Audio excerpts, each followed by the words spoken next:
Presented by SDM Film Production. DJ Vikas.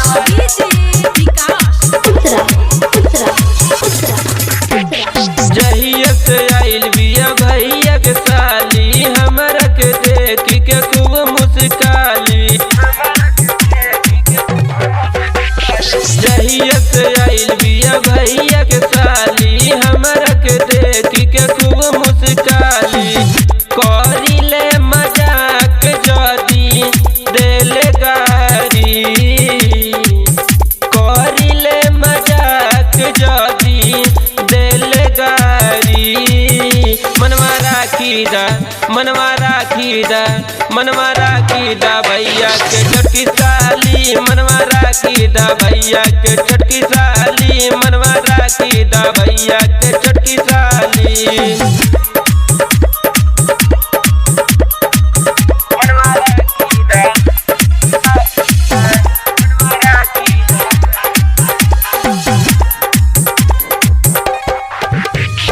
DJ Vikas.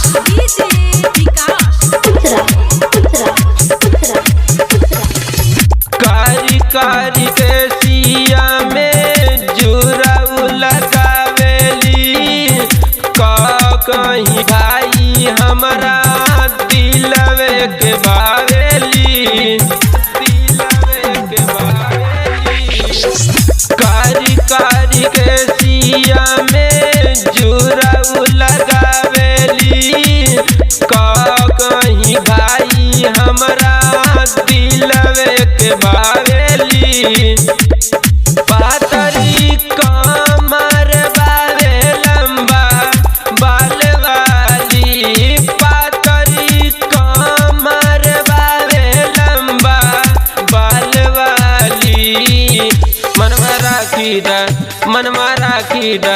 मनवा राखीदा भैया के छोटकी साली, मनवा राखीदा भैया के छोटकी साली, मनवा राखीदा भैया के छोटकी साली। Presented by SDM Films Production. DJ Vikas.